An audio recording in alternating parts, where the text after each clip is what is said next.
मनुष्यांना कुठं ना कुठं तरी स्वतःची श्रद्धा अर्पण करून भक्ती करण्याचा स्वभाव असतो.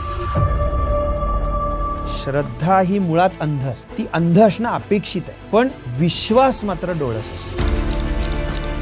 तुकाराम महाराजांनी अगदी सुखाचं सोपं सांगून ठेवलेलं आहे. ते म्हणतात की विष्णुमय जग वैष्णवांचा धर्म, भेदाभेद भ्रम अमंगल. प्रत्येक गल्लीत एक बाबा, शेजारच्या गल्लीत एक बुवा, एक बाई आणि एक आश्रम सापडेल. आणि खेड्यापासून शहरापर्यंत प्रत्येकाला फसवण्याचे मार्ग वेगवेगळे आहेत. अमुक स्वामी माझ्याशी बोलतात, तिथे एक कानाखाली ठेवून द्यावी. काय तुझे कुठले स्वामी महाराज तुझ्याशी बोलतात सांग बरं, आता मी तुझ्या कानाखाली ठेवून देतो. सत्पुरुषांचं वर्णन आहे की कितीही क्रोधासारखी परिस्थिती निर्माण झाली तरी ते न चिडता शांत राहू शकतात. इथं बघा तुम्ही, यांना थोडासा काही झालं की ते इतके भडकून येतात, शापच द्यायला लागतात डायरेक्ट. आता अनेक साईटवर अध्यात्म विकलं जातं. 100 लोकांच्या साईट्स दाखवतो तो, त्या नावानिशी दाखवतो आणि त्याची पब्लिसिटी पण अशीच करतात. अमुक करा म्हणजे तुम्हाला अमुक होईल. वारकरी महाराजांना रिव्हॉल्वर पाहिजे कशाला? म्हणजे याचा अर्थ हा वारकरी नाहीये, याचा धंदा वेगळा आहे, दाखवणं वारकऱ्याचं. ह्या अशा सगळ्या महाराज मंडळींमुळे अक्षरशः कुटुंब कोलमडलेली बघ. हे अगदी आपल्याला ती दिलेली अफूची गोळी आहे की सर्व धर्म समान आहेत. सर्व धर्म समान नाहीत, कधीही असू शकत नाही. अध्यात्माचा खरा अर्थ समजून घेण्यासाठी काय करणं अपेक्षित आहे? ज्यांच्या नावानी यांनी बाजार केलाय ना, ते सुद्धा सगळे खरेच संत. त्यांचं नाव मोठं आहे. अक्कलकोट स्वामी महाराज, शंकर महाराज, गजानन महाराज, साईबाबा.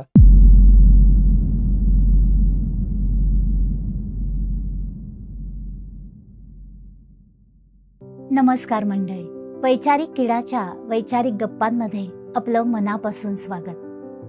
आजकाल अध्यात्माच्या नावाखाली भोंदूगिरी वाढत चालली आहे आणि साध्या सरळ माणसांची फसवणूक होतीये. अध्यात्म आणि अध्यात्माच्या नावाखाली होणारी भोंदूगिरी याच विषयावर गप्पा मारण्यासाठी आपल्या सोबत आहेत श्रीयुत रोहन उपळेकर. नमस्कार सर. नमस्कार. वैचारिक गप्पांमध्ये आपलं मनापासून स्वागत. अध्यात्माचा नेमका अर्थ काय आहे आणि अध्यात्म आणि धर्म यामध्ये नेमका फरक काय? अध्यात्म आणि धर्म हे भिन्न आहेत की एक आहेत? यांच्यामध्ये काही सुसूत्रता आहे का, यांच्यामध्ये विरोध आहे एकमेकांचा? याबद्दल खूप लोकांना शंका असतात. मी त्याचं थोडक्यात सगळ्याच अँगलनी ते सांगतो. धर्म ही एक समाजाच्या संधारणेची गोष्ट आहे. म्हणजे समाज जो आहे, 10 व्यक्ती एकत्र राहताना काहीतरी नियम असला पाहिजे. 10 जणांनी जर 10 प्रकारे वागायचं ठरवलं तर एकत्र राहणं शक्य होणार नाही. ह्या एकाच भूमिकेने जे नियम आले त्यांना धर्म म्हणतात. तो धर्म हा एक, ज्याला त्याचे अंग खूप सांगितलेले आहेत बरं, म्हणजे धर्माची लक्षणं पण खूप सांगितलेली आहेत शास्त्रांनी. पण मी बेसिक अगदी सामान्य माणसाला समजेल एवढंच त्यातलं सांगतो. समाजाची संधारणा व्हावी आणि त्याचा उत्कर्ष व्हावा, या गोष्टीसाठी जे घातलेले नियम आहेत त्यांना धर्म म्हणतात. त्याची व्याख्या करताना 2 भागात केली जाते. म्हणजे धर्म 2 प्रकार किंवा 2 कामं करतो. काय करतो तर तो अभ्युदय आणि निःश्रेयस असं त्याची हे केलं. ह्या 2 गोष्टी धर्म करतो. अभ्युदय म्हणजे उत्कर्ष, लौकिक उत्कर्ष. म्हणजे मी चांगलं आयुष्य जगणं, चांगल्या आयुष्यामध्ये मी सुख समाधान अनुभवणं, कमीत कमी आरोग्याच्या तक्रारी, कमीत कमी भांडणं, कमीत कमी हेवादावा, दुस्वास, हे सगळ्या गोष्टी कमीत कमी होऊन सुखाचं समाधानाचं आयुष्य जगणं, ह्याला अभ्युदय म्हणतात. आता हा व्यक्तिसापेक्ष असू शकतो, असू शकतो म्हणण्यापेक्षा प्रत्येकाच्या सुखाची कल्पना वेगळी असते. मनुष्य प्राणी आणि इतर प्राणी यांच्यामध्ये एक विचारांचा फार मोठा फरक आहे आणि हाच त्या धर्माचा पाया पण आहे. प्राणी त्यांच्या 4 गोष्टींपुरतेच विचार करू शकतात. खाणं पिणं, त्यांचे साथीदार आणि त्यांची पिल्लं, या बाबतीचाच फक्त ते विचार करू शकतात. आणि संरक्षण, त्यांना त्याच्यापेक्षा वेगळी हे नाही. म्हणून शास्त्र पण सांगतं आहार निद्रा भयमैथुनंच असं सांगितलंय. या 4च गोष्टी प्राण्यांना आहेत. याच्या पलीकडे जाऊन एक बुद्धी नावाचा भाग मनुष्याला जास्त दिलेला आहे. तो तिथे खूप महत्वाचा भाग आहे. त्या बुद्धीचा वापर करून त्यांनी सगळ्यांचा अभ्युदय होणं, सगळ्यांचा उत्कर्ष होणं हे धर्माचं मुख्य बीज आहे. आणि त्याच्या पुढे जाऊन ते निःश्रेयस मानतात. नुसता अभ्युदय त्यांना अपेक्षित नाहीये. निःश्रेयस म्हणजे ज्याला आपल्याकडे मोक्ष अशी संकल्पना मानलेली आहे, तर तो जो मोक्ष आहे तो मोक्ष धर्माचा भाग आहे. आणि अध्यात्म हा त्याचा तो भाग आहे. म्हणजे धर्मातला जो अभ्युदय आहे हा धर्म आहे आणि त्यातला जो निःश्रेयस भाग आहे त्याला अध्यात्म म्हणतात. हा त्यातला भाग नीट समजून न घेतल्यामुळे लोकांना असं वाटतं पूजा करणं, देवदेव करणं, देवळात जाणं म्हणजे अध्यात्म नाही. मी माझ्या स्वरूपाची ओळख करून घेणं हे अध्यात्माचं लक्षण आहे आणि ते प्रत्येकाचं कर्तव्य आहे. बरोबर आहे. मनुष्य हा मनुष्य प्राण्याचं लक्षणच ते सांगितलं की तो कशासाठी बुद्धी दिली आहे तर तू कोण आहेस हे ओळखून हे जे चक्र दिलेलं आहे जन्ममरणांचं त्यातनं बाहेर पडणं हे त्याला अपेक्षित आहे. हे त्या अध्यात्माचं गंतव्य आहे. धर्माचं गंतव्य सुखी आयुष्य व्यतीत करून अध्यात्माकडे जाणं असं आहे, कारण त्याचा शेवट निःश्रेयसामध्येच होतो. त्यामुळे अध्यात्म आणि धर्म हे जोडलेलेच आहेत. म्हणजे धर्माचा अर्धा भाग अध्यात्मच आहे, कारण त्या धर्मात त्यांनी अपेक्षाच म्हणजे त्यांना असं म्हणायचं नाहीये की ऋषींना म्हणजे की सुखी जगा म्हणजे बस एवढं, त्याच्यात शेवट नाहीये त्यांच्या दृष्टीने. त्या सुखातनं त्या सुखादुःखांच्या पलीकडे पण जाता आलं पाहिजे, कारण किती सुख आणि दुःख हे असं आहे की ते कधीच टिकणार नाहीये. आज सुख आहे म्हणजे उद्या दुःख येणार नाही असं नाहीये, आणि आज दुःख आहे म्हणजे उद्या सुख येणार नाही असं नाही. म्हणून या संदर्भात बिरबलाची एक गोष्ट सांगतात आणि ती अनेक तत्वचिंतकांच्या नावाने येते, आपण बिरबलाच्या म्हणू. त्या बिरबलाला एकदा बादशाने विचारलं की तू एक असं वाक्य सांग की जे सगळ्या स्थितीत उपयोगी पडेल. तर बिरबल म्हणाला आहे असं हे. त्यांनी एक वाक्य लिहिलं की ही परिस्थिती बदलणार आहे. एवढंच लिहि, ही परिस्थिती बदलणार आहे. तर तो बादशाह म्हणाला हे कसं लागू पडतं सांग. तो म्हणाला जो आत्ता सुखात आहे ना त्याला ते जाणीव करून देत राहील की तू प्रयत्न सोडू नकोस. आत्ता मला सुख झालं म्हणजे मी ते प्रयत्न सोडून दिले की मला आता थोडे पैसे कमवले मी सुखी झालो म्हणजे मी आता पुन्हा कमवायचं थांबवू का. ही परिस्थिती बदलणार आहे. उद्या जर हे बदललं तर काय तुला मदतीला येईल. त्यामुळे तू तुझे प्रयत्न करत राहा. आणि त्याच वेळी जो दुःखी आहे त्याला ह्यातनं दिलासा आहे की अरे हे काय तुझ्या मरेपर्यंत टिकणार नाहीये, हे बदलणार आहे. बरोबर आहे. ह्यातनंही तू बाहेर पडणार आहेस. हे जे त्यांनी जे सांगितलेलं आहे ना ते त्या धर्माच्या अँगलचा विषय येतो. म्हणजे धर्म हे सांगतो की ह्यातनं तुला पुढं पण जायचंय. हे सुखच धरून बसायचं नाही किंवा हे दुःखच धरून बसायचं नाही. एक आपल्या भाषेत सांगायचं झालं तर धर्मानी ना सदैव पॉझिटिव्हिटीच दिलेली आहे. कधीही धर्म निगेटिव्हिटी देत नाही. वैदिक धर्माचं सांगतोय आम्ही. आता त्याचे आपण जे पुढे धर्म घातले त्याच्यातनं अनेक गोष्टी निर्माण होतात, ते आपण केलेले आहेत, त्यांच्या नाही आहेत त्यामुळे. पण त्यातला जो पुढचा भाग आहे अध्यात्माचा तो तुम्हाला त्या सगळ्यापासून डिटॅच करून सुखाच्या आत्यंतिक सुखाकडे जातो. वेदांनी जे अध्यात्माचं लक्षण सांगितले त्याला समूळ दुःख निवृत्तीपूर्वक अखंड सुखप्राप्ती असं सांगितलेलं आहे. म्हणजे त्यांनी संपूर्णपणे दुःख नष्ट झालं पाहिजे, कसल्याही दुःखाचा लवलेश राहणार नाही असं अखंड सुख जे आहे ते मोक्षाचं लक्षण म्हणून सांगितलंय वेदांनी. तो आहे अध्यात्माचा भाग. त्यामुळे हे दोन वेगळे नाहीयेत, एकच आहेत.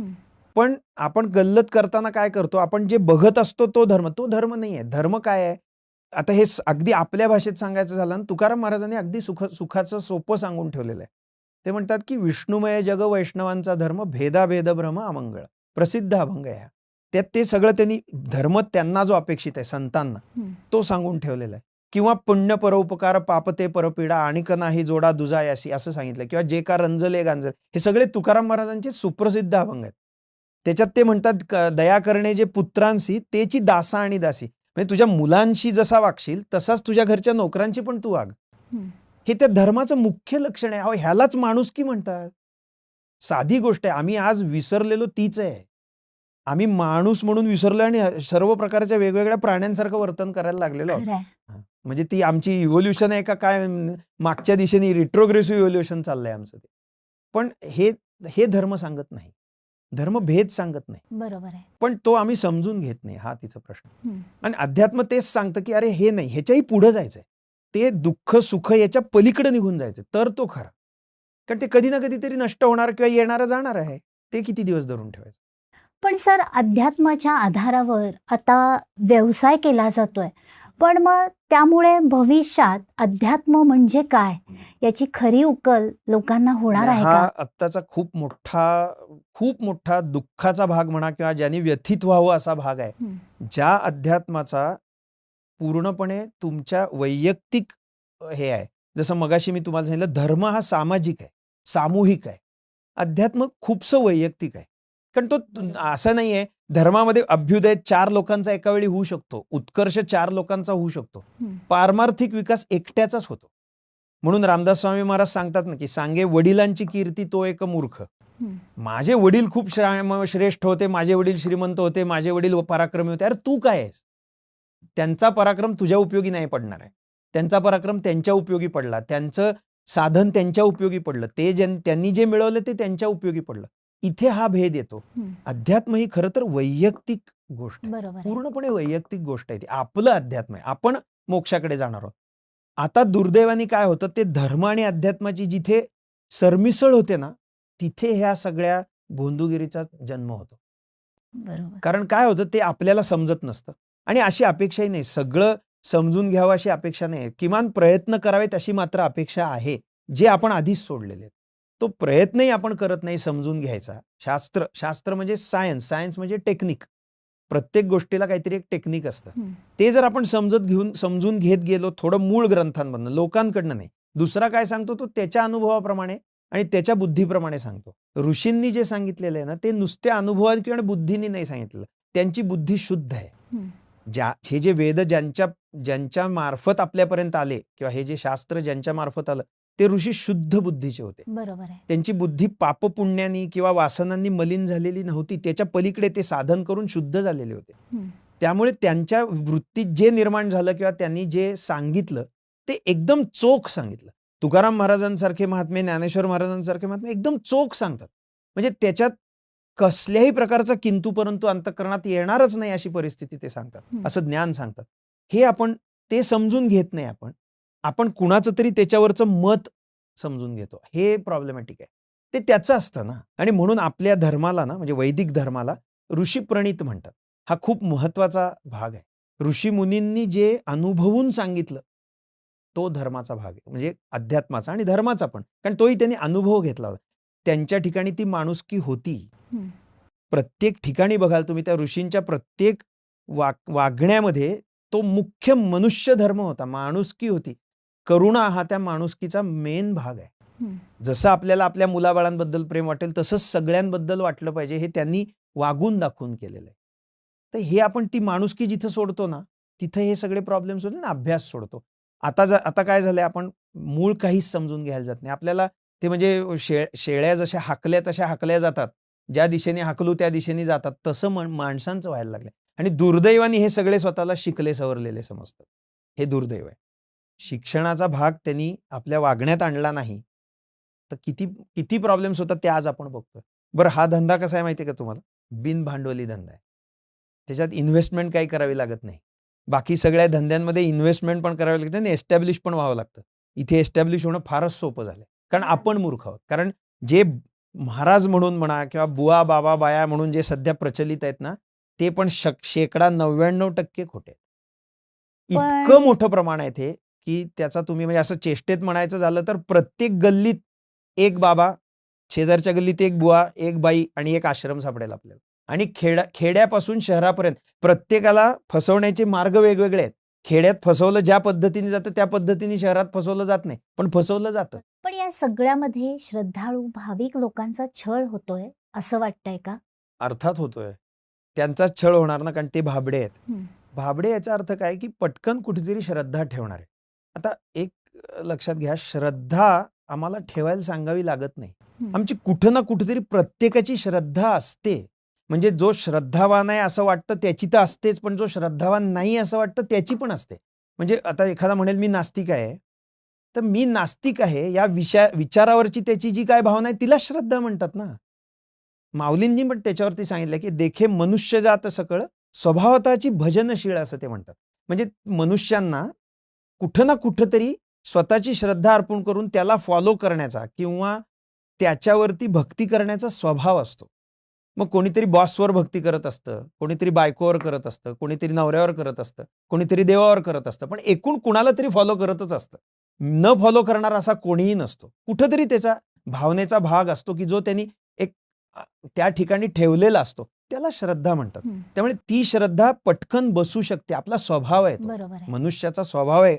आता लहान मुलाची श्रद्धा आई-वडिलांवर असतेच की नाही. त्याला माहीत असतं जे काय आपल्याला काय चांगलं करतील ते हे करतील. त्याला चांगलं काय हेही माहीत नसतं. हं. पण तरी सुद्धा ते आई करेल, ते बाप करेल ते करून घेतो की नाही. कारण ती श्रद्धा आमचा भाग आहे. ह्याचाच तोटा इथे म्हणजे ह्या लोकांचा तिथे होणारा तोटा आणि भोंदूंचा फायदा तिथेच आहे. त्या भाबडेपणाची श्रद्धा ते मिसयूज करतात. हं. म्हणजे काहीही खोटं सांगितलं जातं. आता त्याचं तुम्हाला एक उदाहरण म्हणून सांगतो, की आत्ता हे सगळ्यात मोठा याच्यातला हे काय तर देव माझ्याशी, अमुक स्वामी माझ्याशी बोलतात किंवा अमुक महाराज माझ्या थ्रू लोकांना मार्गदर्शन करतात. हे 100% खोटं आहे. 100%. म्हणजे याच्यात एकही असा सांगता येणार नाही, की ज्याच्याशी खरंच कोणीतरी बोलत असेल. हे सगळं खोटं आहे. एक मी अगदी हे मोठं स्टेटमेंट करतोय, पण ते 100% एक उदाहरण यातलं सगळं खरं नाही. हं. याचं कारण असं, याला एक ज्ञानेश्वर महाराजांनी एक फार सुंदर ओवी घालून ठेवलेली आणि हे उपनिषदात पण आलेलं आहे. माऊली म्हणतात, की "येथ जाणीव करी तोची नेणे, आथिलेपण मिरवी तेची उणे. मी जाहालो ऐसे जो म्हणे, तो काहीची नव्हे." असा 9व्या अध्यायातली 368वी ओवी आहे ही ज्ञानेश्वर महाराजांची, ज्ञानेश्वरीतली. किती सुंदर त्यांनी सांगितलं, "येथ जाणीव करी तोची नेणे." जो म्हणतो मला ज्ञान आहे, त्याला काही ज्ञान झालेलं नाहीये, हा त्याचा पहिला अर्थ आहे. ह्या सांगण्यातच सिद्ध होतं, की त्याला ज्ञान झालेलं नाहीये. "आथिलेपण मिरवी तेची उणे." अथिलेपण म्हणजे समृद्धी, सामर्थ्य किंवा वैभव. माझ्यापाशी काहीतरी वैभव आहे, कसलंही. माझ्यापाशी सिद्धींचं वैभव आहे, माझ्यापाशी श्रद्धेचं वैभव आहे किंवा माझ्यापाशी ज्ञानाचं वैभव आहे. जे काय, जो ते मिरवतो, ते उणं आहे. याचा अर्थच त्याच्यापाशी ते मायनसमध्ये आहे. उणे या शब्दाचा अर्थ मायनस. नाहीये, म्हणूनच तो मिरवायला जातोय. दिखाऊपणा करतोय. मी जाहलो ऐसे जो म्हणे, तो काहीची नव्हे. ज्याला असं वाटतं, जो म्हणतो मी पूर्ण झालो, मी ब्रह्म झालो आता किंवा मी श्रेष्ठ आहे, मी ज्ञानी आहे, मी महात्मा आहे, मी संत आहे, असं जो स्वतःच सांगतो, त्याला काहीही झालेलं नाही असं स्पष्ट सांगा. आता हा जर नियम लावला, तर माझ्याशी स्वामी महाराज, माझ्याशी गजानन महाराज, माझ्याशी शंकर महाराज, माझ्याशी साईबाबा, माझ्याशी महाअवतार बाबाजी, मी मुद्दामून ही 5-6 नावं घेतली कारण ही ट्रेंडिंग आहेत सध्या. यांच्यापैकीच कोणाशी तरी कोणीतरी बोलत असतं बरं का. म्हणजे ह्या सगळ्या 5-6 महात्म्यांना दुसरं काही काम नाहीये. या प्रत्येक गल्लीतल्या एकेकाशी तास-तासभर गप्पा मारणं एवढंच काम आहे त्यांचं. अशी परिस्थिती निर्माण करून ठेवलेली. एकही यातला माणूस खरा नाही. आणि असं जर असेल, तर त्यांनी कुणीही आपल्याला पुरावा दाखवावा, की हो माझ्याशी खरं बोलतायत म्हणून सांगावं. कोणीही सांगू नाही शकणार. कोणीही सांगू शकणार नाही. कारण सगळे खोटे आहेत. एक जात. आज महाराष्ट्रात काय, पुण्यात गल्लीत एक बुवा बाया तुम्हाला दाखवता येतील. आणि हे असंच, आणि ते कुणाचा फायदा घेतात? रांजल्या गांजलेल्यांचा फायदा घेतात. काहीतरी जे दुःखी आहेत ना, काय आहे, मनुष्याला कुठून तरी त्या दुःखातनं बाहेर पडायचं असतं. मग कुठल्या का मार्गाने बाहेर पडू, पण मला त्यातनं बाहेर पडायचं, कारण त्याचा पेशन्स नसतो. सहनशीलता अजिबात कमी. आणि आता तर असा अनुभव आहे, म्हणजे मेडिकली पण असं व्हायला लागलेलं आहे. मोबाईलच्या एका अतिवापरामुळे सहनशीलतेवरती सुद्धा आमचे परिणाम झाले.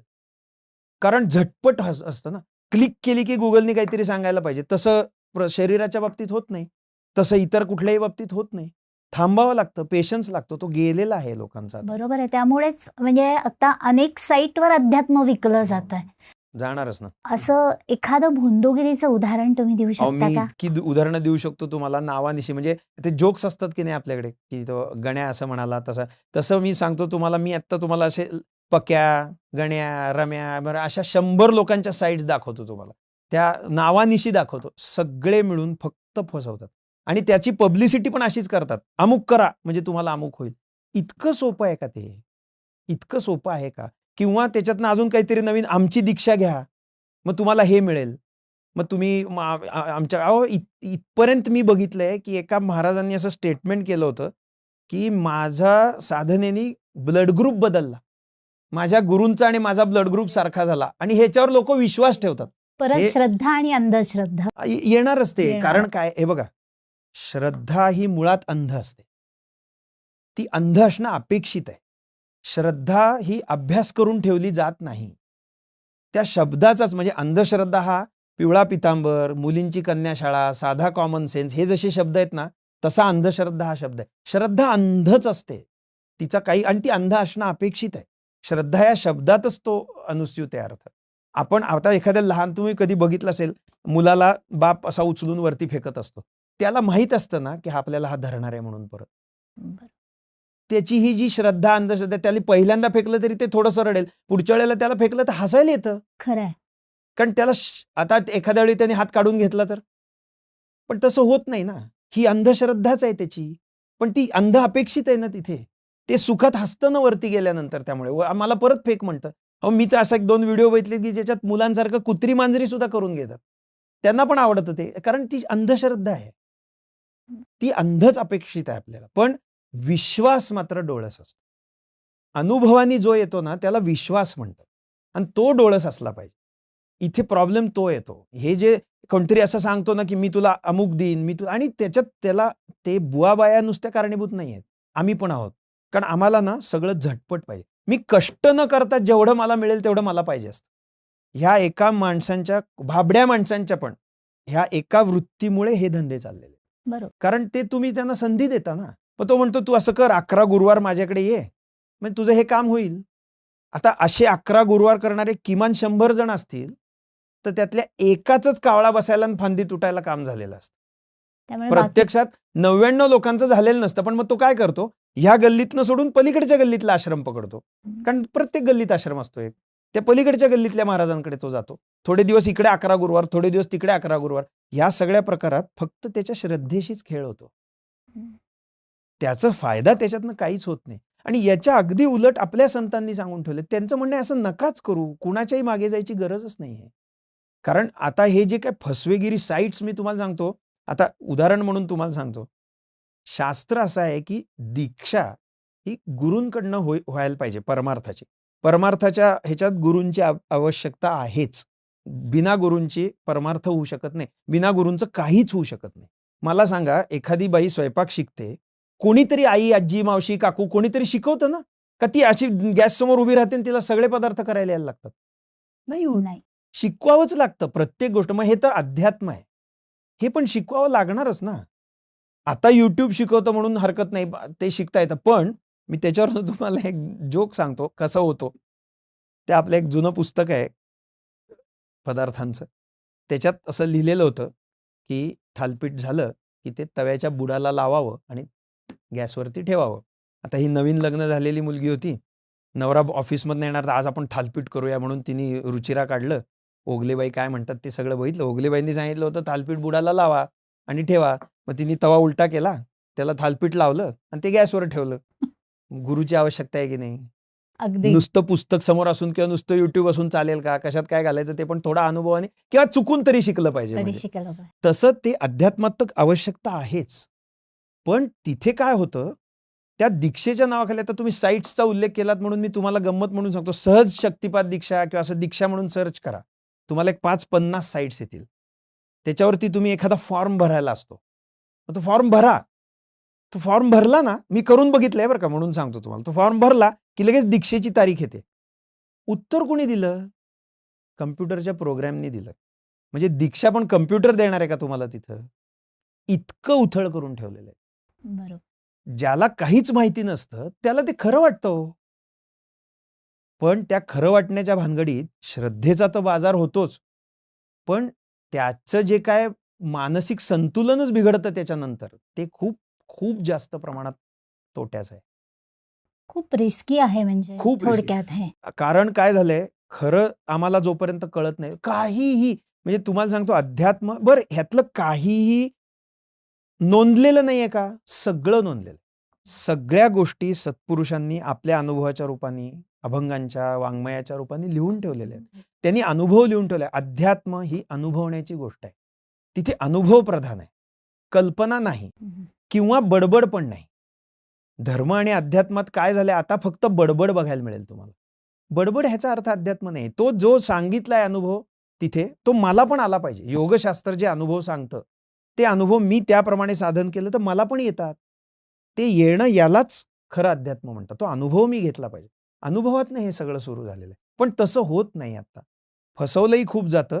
आणि अगदी मी मगाशी तुम्हाला दीक्षेचंच हे सांगितलं ना, अक्षरशः तुम्हाला एक शेकडो साईट्स अशा सापडतील, की ज्याच्यावरती तुम्हाला दीक्षा दिली जाते, कसली तरी माळ विकली जाते आणि याच्या सगळ्याच्या लगेच सुरू होतं ते म्हणजे पैसा. पैसा. कारण वेळ जात नाही म्हणून साईट्स काढलेल्या नसतात. पैसे कमवण्यासाठीच काढलेले असतात. त्यातनं लगेच काहीतरी सुरू होतं. मग दीक्षेचाच आता संदर्भ निघालाय म्हणून सांगतो. मी एका साईटवरती पाहिलेली माहिती आहे. म्हणजे नाव घेत नाही मी त्यांचं, नोंद हे आहेत.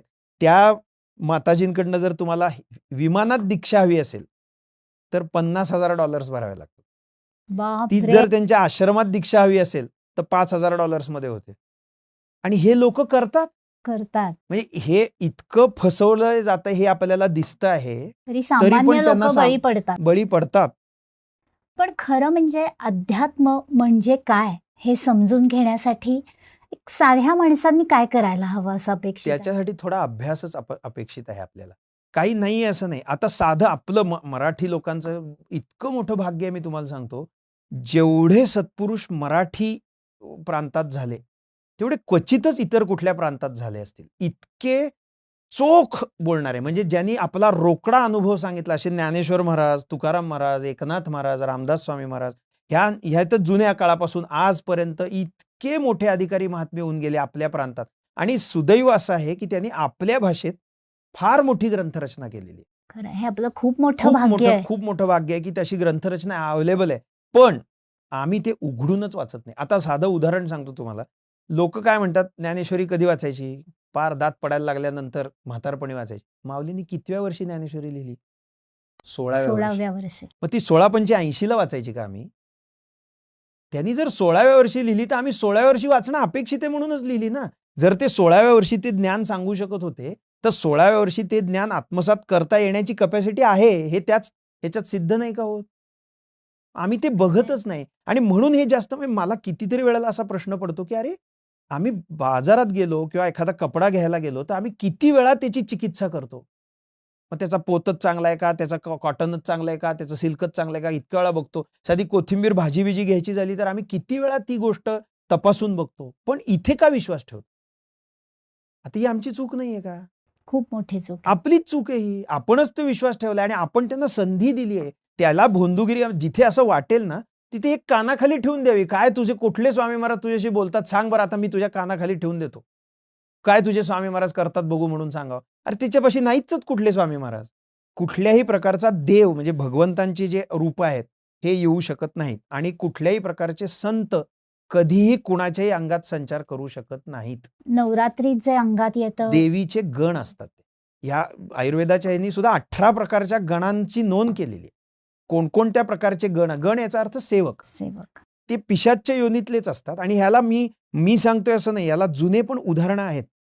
गुलाबराव महाराज जे प्रज्ञाचक्षु सद्गुरू गुलाबराव महाराज म्हणून आपल्याकडे फार मोठं विभूतिमत्व होऊन गेलं. विदर्भातले होते ते. त्यांचा देहत्याग पुण्यातच झाला 1915 साली. ते 34 वर्षाचे होते फक्त त्यांनी देह ठेवला तेव्हा. त्या 34 वर्षाच्या आयुष्यात त्यांनी 130 ग्रंथ लिहिलेले आहेत उपलब्ध. त्याच्यात त्यांचा एक फार मस्त असा प्रकरण आहे, म्हणजे पत्रांचं प्रकरण आहे. त्याचं नाव आहे बुवाबाजीचा दंभस्फोट. नावच त्या प्रकरणाचं असं आहे आणि हे आजचं नाही. त्यांनी 1915 साली देह ठेवला. म्हणजे आता त्यांना देह ठेवून 110 वर्ष होऊन गेलेली आहेत. त्याच्या आधीचं ते प्रकरण त्यांची पत्रव्यवहार आहे तो. त्या पत्रव्यवहारात त्यांनी इतक्या डिटेलमध्ये बुवाबाजीची चर्चा केलेली आहे आणि गंमत सांगतो तुम्हाला, आजच्या काळाला सुद्धा रिलेव्हंट आहे ते. म्हणजे त्यांनी त्यावेळी जे सांगितलेलं होतं ते आजच्या काळाला रिलेव्हंट आहे. त्यांनी तिथे काय सांगितलं ते इतकं पटलं मला वाचल्यानंतर. ते म्हणाले हे सगळे बुवा अतिशय गोड बोलणारे आहेत. किती खरं आहे. आज पण जेवढे बुवा आहेत किंवा जेवढ्या बाया आहेत या बाबतीत हे बोलणारे ते बोलणारे, त्यांच्याशी स्वामी महाराज बोलतात, शंकर महाराज बोलतात, सगळे गोड बोले आहेत. ते अतिशय गोड बोलतात. त्याच्यावरनं माझा एक ज्योतिषी मित्र सांगायचा गंमत म्हणून सांगतो. तो म्हणाला तुला जर चांगला ज्योतिषी व्हायचा असेल तुला 2 वाक्य पाठ लागतात म्हणाला. म्हटलं कसली? तर म्हणाला समोरचा आपल्याकडे पत्रिका घेऊन आला, म्हणजे आता चेष्टा चालली आहे विनोदाने सांगत होता तो.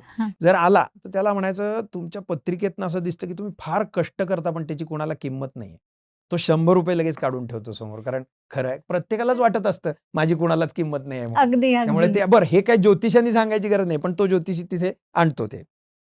आणि दुसरी गोष्ट म्हणजे तुम्ही खूप कष्ट करता पण त्या प्रमाणात फळच तुम्हाला मिळत नाही. असं प्रत्येकाचंच म्हणणं असतं की मी कष्ट खूप करतो पण मला फळ मिळत नाही. पण असं नसतं ऍक्च्युली. हे जे सगळे आहेत ना हे गोड बोलणारे आहेत. त्यातलं अजून एक तुम्हाला मी हे सांगतो गोड बोलण्यातलं. ते ना सगळे जेवढे आत्ता सो कॉल्ड महाराज आहेत त्यांचं सगळ्यांचं त्यातला सगळ्यात चांगला कोण असतो माहितीये? जो फार भारी इंग्लिशमध्ये बोलतो तो काहीही बोले ना तिकडं आम्हाला वाटतं हा फारच हुशार आहे. बुवा असले तरी इंग्लिश आलं पाहिजे. इंग्लिश आलं पाहिजे त्याला. चांगलं इंग्लिश बोलला ना तो की मग तो श्रेष्ठ बुवा. म्हणजे वरच्या टायरमधला बुवा. त्याची दक्षिणा पण जास्त, त्याचं फसवणं पण जास्त, पण त्याच प्रमाणात. खरंय नाही, हे आहे, हे मी चेष्टेच्या ह्याच्यात बोलत नाही. हे अक्षरशः बघायला मिळतं. व्यथित व्हावं इतका प्रमाण आहे, इतकं मोठं प्रमाण आहे. त्यात हे जसं हे आहे, त्यांनी म्हणजे ज्योतिषाचा एक भाग वापरतात ते, किंवा रोगांशी संबंधित काहीतरी चिकित्सा करतात. आणि ती सगळी खोटी. त्याला चांगला औषधोपचार आहे, औषधोपचार घ्यावा.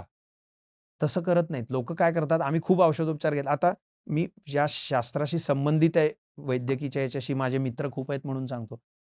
पथ्य हा एक भाग असतो की नाही त्याला. बरोबर. मला पाहिजे तेच करीन. मी रात्री 2 वाजेपर्यंत जागीन. तो मोबाईल माझ्या तोंडावर पडेपर्यंत मी तो मोबाईल धरणार. आणि तो तोंडावर पडला कीच मी झोपणार. हे जर पथ्य मी पाळत नसू, तर मी कितीही मोठा विद्वान डॉक्टर असेल किंवा कितीही चांगला प्रथितयश वैद्य असेल, त्याचं औषध मला कसं उपयोगी पडेल? कारण मी पथ्य पाळत नाही. हा आपला दोष आहे. हा इथे पण आहे. आम्ही कुणी सांगितलेलं साधन त्यांनी जसं सांगितलं तसं निष्ठेने करतो का? नाही. आम्हाला जसं पाहिजे तसं आम्ही करतो. आणि तसं करत गेलं ना, की त्यातनं मग अनुभव येतच नाही. मग आम्ही म्हणतो नाही, हा खोटाच आहे. आता जे खोटेच असतात ना, त्यांना हेही फायद्यात जातं. कारण ते त्यांचाच दोष बरोबर सांगतात त्यांना, की नाही, तू असं केलंच नाहीस. मी तुला असं करायला सांगितलं होतं.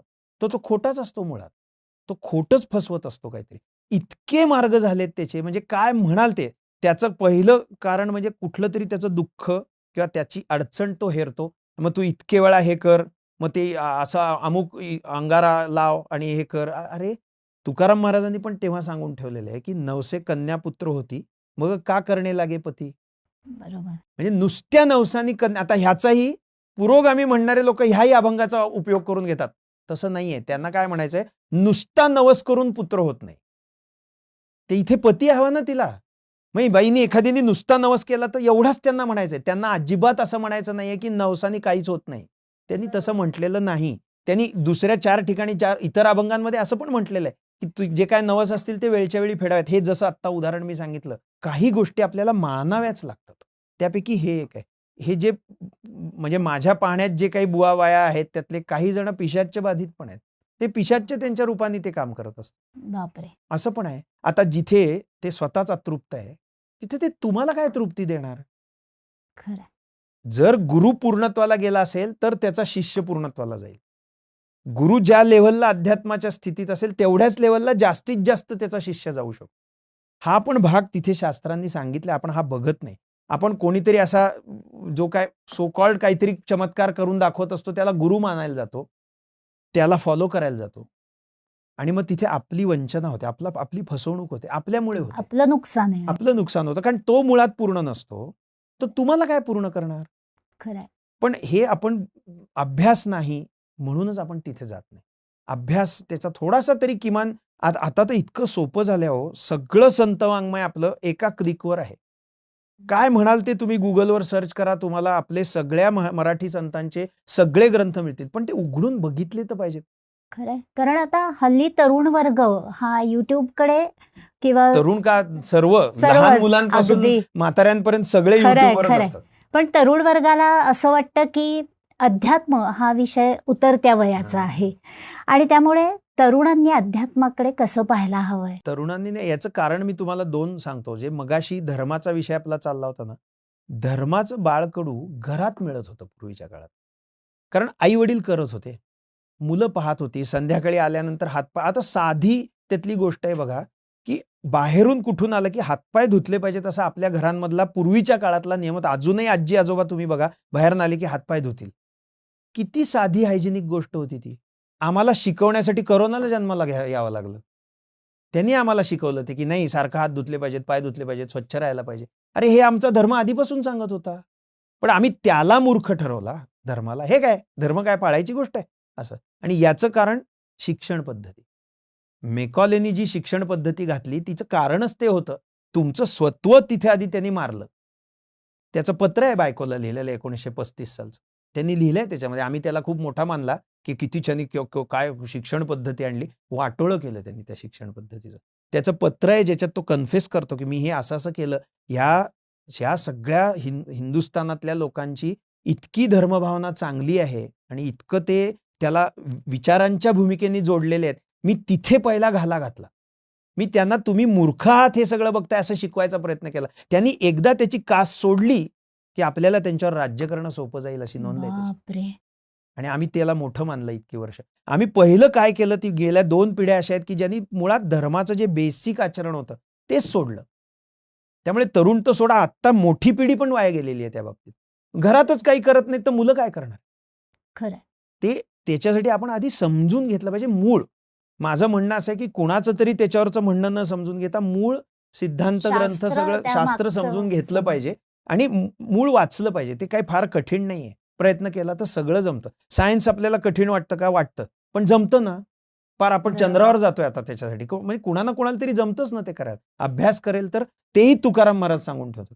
अभ्यासाने काहीही साध्य होतं. असं ते म्हणतात. अभ्यासाने काहीही साध्य होतं असं त्यांचा अभंगच आहे. स्पष्ट शब्दात ते म्हणतात. मग हे काय आहे की काहीही नाही जमणार असं नाही. जमेल.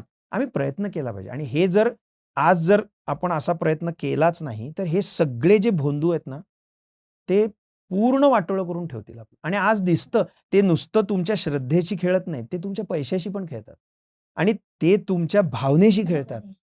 ते तुमच्या मानसिकतेशी खेळतात. त्याच्यातनं पॉझिटिव्हिटी यायच्याऐवजी नंतर निगेटिव्हिटी डेव्हलप होते. म्हणजे त्यांनी मनोरुग्णांची संख्या वाढत जाईल. कारण तो फसवला गेलेला त्यातनं बाहेरच येत नाही.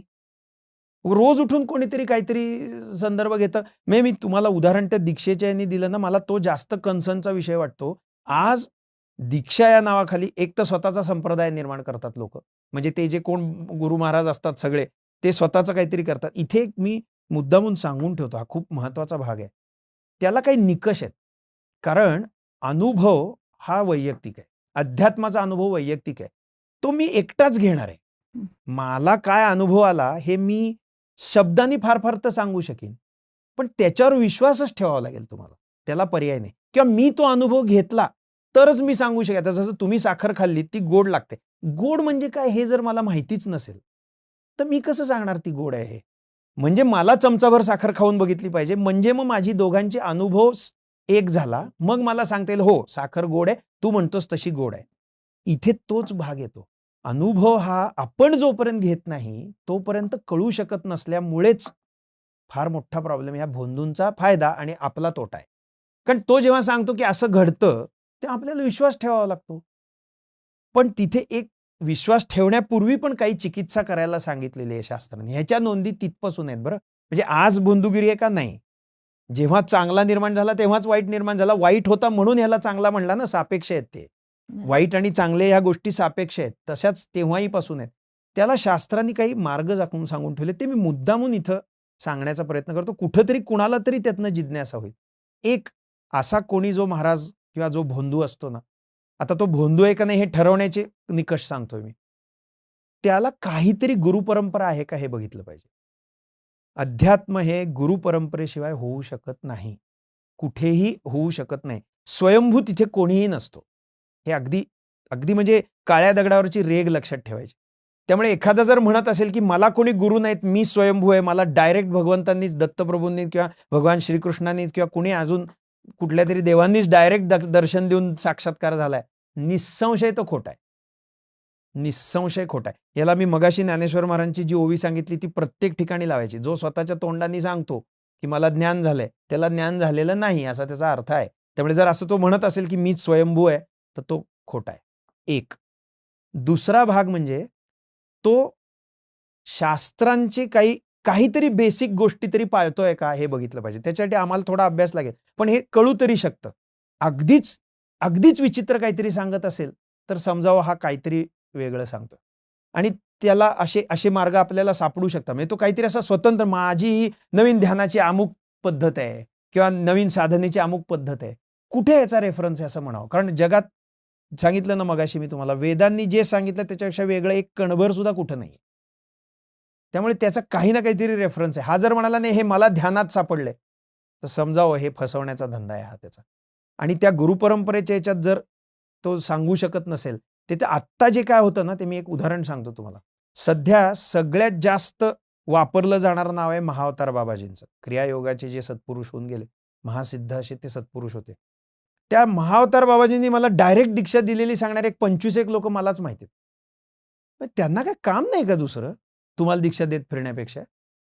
आणि एवढी तुमची तयारी आहे का?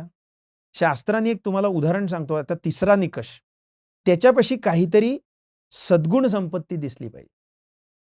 गीतेमध्ये 26 सद्गुण संपत्ती 16व्या अध्यायात भगवंतांनी सांगितली. अर्जुनाच्या प्रश्नाचं उत्तर देताना त्यांनी 16 उत्तम गुण आणि 6 अज्ञान, अहंकार, क्रोध आदी हे 6 दुर्गुण, असे एकूण 26 आणि 6 32 गुण सांगितलेले आहेत. त्यातले 26 सद्गुण संपत्तीचे 6 वाईट. त्या 26 गुणांचं वर्णन मिळू शकतं. गीता कुठेही अवेलेबल आहे, तिचा अर्थ अवेलेबल आहे, तिच्यावरच्या टीका अवेलेबल आहेत. त्यातला किती जास्त प्रमाणात गुण त्याच्या ठिकाणी दिसतात ते बघावं. सत्पुरुषांचं वर्णन आहे की कितीही क्रोधासारखी परिस्थिती निर्माण झाली तरी ते न चिडता शांत राहू शकतात. इतक्या सत्पुरुषांच्या चरित्रातले आपण हे की कितीही रागवायची परिस्थिती आली तरी ते शांत राहतात. एकनाथ महाराजांचं उदाहरण आहे. त्यांच्या अंगावरती जो यवन इतक्या वेळा थुंकला, ते तितक्या वेळा गोदावरीत जाऊन स्नान करून आले आणि त्याला जेव्हा वाईट वाटलं तेव्हा त्याला म्हणाले, अरे तू नको वाईट वाटून घेऊ, तुझ्या निमित्ताने मी इतक्या वेळा स्नान केलं गंगेचं. ही त्यांची जी अक्रोधाची स्थिती आहे ना, ही एका इथं बघा तुम्ही, यांना थोडासा काही झालं की ते इतके भडकून येतात, शापच द्यायला लागतात डायरेक्ट. पण गंमत अशी आहे की ह्यांचा जसा आशीर्वाद फळत नाही तसा यांचा शापही फळत नाही. ह्यांच्यापाशी काहीच नाहीये. शापानुग्रहाचं सामर्थ्य असावं लागतं ना, काहीतरी पुण्य लागतं त्याला. त्यामुळे हे जे किंवा असं काहीतरी परंपरा नाही, शास्त्रविरुद्ध काहीतरी सांगतात, लौकिक सामाजिक धारणांच्याही विरुद्ध काहीतरी सांगतात. आता मध्यंतरी एक पुण्यामध्ये असाच बुवा पकडला गेला, जो अक्कलकोट स्वामीवारांच्या नावाखाली हे करत होता, धंदा काढला होता त्यांनी. त्यांनी अनेकांवर लैंगिक अत्याचारही केले. बरंच आहे, नुकते महिन्याभरातलं प्रकरण आहे ते. आणि गंमत म्हणजे मला जे सगळ्यात वाईट वाटतं ते, त्याच्या विरुद्ध पहिली पोलीस केस झाल्यानंतर किमान 25 पुरुष असे सांगायला आले की त्यांनी आमच्यावरती लैंगिक अत्याचार केले. तुम्ही काय करत होतात इतका वेळ मग? म्हणजे ह्याला आम्हीच खतपाणी घालतो ना. तिथे जो अन्यायकारक गोष्ट करतोय तिथे अन्यायाला वाचा फोडायला नको. ते असे म्हण आहे ना की जो गुन्हा करतो त्याच्यापेक्षा गुन्हा सहन करणारा अधिक गुन्हेगार आहे, कारण त्याच्यामुळे 100 लोक अडचणीत येऊ शकतात. असे प्रकार आपल्या समोर घडत असताना सुद्धा आपण डोळे झाक करून त्याच्याकडे बघतो. मग ते आमची दीक्षा घ्या, मग त्याला इतके पैसे द्या. पैशाविषयीचा विषय आला की लोभ आहे तो. सत्पुरुषांच्या पहिल्याच गुणामध्ये त्यांची निष्कामता हा गुण आहे. त्यांच्या ठिकाणी 3 गुण, म्हणजे 3 भाग बघितले पाहिजेत. एक तर म्हणजे त्याला, एका पुरुष असेल तर त्याला स्त्रीची इच्छा असते, स्त्री असेल तर पुरुषाची इच्छा आहे त्याला, म्हणजे त्याची वासना आहे तशी एक, किंवा पैसे हवेत त्याला, नाही तर लोकेशणा म्हणजे प्रसिद्धीची इच्छा. काही जणांना पैसे नको असतात, पण मला मोठा म्हण, माझी पूजा कर. आता तुम्हाला गंमत सांगतो, ते किती तळागाळापर्यंत चाललेलं आहे. ह्या सगळ्यांचे ना असे मोठे दरबार असतात. म्हणजे राजकारण्यांचे पूर्वीच्या काळी दरबार बघायला मिळायचे. आता ह्या बुवा महाराजांचे पण दरबार असतात आणि मोठे मोठी सिंहासनं, मोठे मोठे हार बीर, मोठी मोठी सगळ्या प्रकारच्या पूजा, त्यांच्या पाद्यपूजा वगैरे. कुठल्या सत्पुरुषांनी अशा प्रकारचं करून घेतलेलं सापडेल? कुठल्याही खऱ्या सत्पुरुषांनी असं केलेलं नाही. कुठल्याही नाही. अवधूत स्थितीतल्या नाही, नॉर्मल स्थितीतल्या नाही, ब्रह्मचारी नाही, संन्यासी नाही, कुणीही हे केलेलं नाही. आता सगळे ते करतात. इतकं ह्याच्यात आलंय. म्हणजे मी स्वतः वारकरी सांप्रदायिक आहे, दत्त सांप्रदायिक आहे. आमचा वारकरी संप्रदाय हा अतिशय शहाणा संप्रदाय म्हणून मानला जात होता, जातो, अजूनही मानला जायला पाहिजे, पण तसं नाही. आज परिस्थिती बघा की वारकऱ्यांमध्ये सुद्धा इतक्या अपप्रवृत्ती यायला लागलेल्या आहेत की खरं तर ज्यांचं तात्विक पाठबळ सत्पुरुषांचं इतकं साऊंड आणि फुल प्रूफ आहे, त्यांच्याकडे सुद्धा आता साध्या कीर्तनकारांची किती बिदाग्या झाल्यात. 5-5 लाख रुपये एकेका कीर्तनासाठी घेणारी लोक मला माहिती आहेत. हा काय प्रकार आहे? जेथे न करावे कीर्तन तेथील न सेवावे अन्न, असं तुकाराम महाराज म्हणतात. तिथलं अन्न सुद्धा घेऊ नका. इतकं ते सेवा म्हणून केलं पाहिजे. ती तर वृत्ती गेलीच. मी पेपरमध्ये वाचलेली बातमी आहे. त्यांची रिव्हॉल्वर आणि त्यांचं 15 तोळ्याचं ब्रेसलेट हातातलं चोरीला गेलं. वारकरी महाराजांना रिव्हॉल्वर पाहिजे कशाला? म्हणजे याचा अर्थ हा वारकरी नाहीये. याचा धंदा वेगळा आहे, दाखवणं वारकऱ्याचं आहे. हा जो दिखाऊपणा आहे ना, हा आपण कुठेतरी लक्ष ठेवून बघितला पाहिजे की हा खरंच दिखावा करतोय की खरा आहे.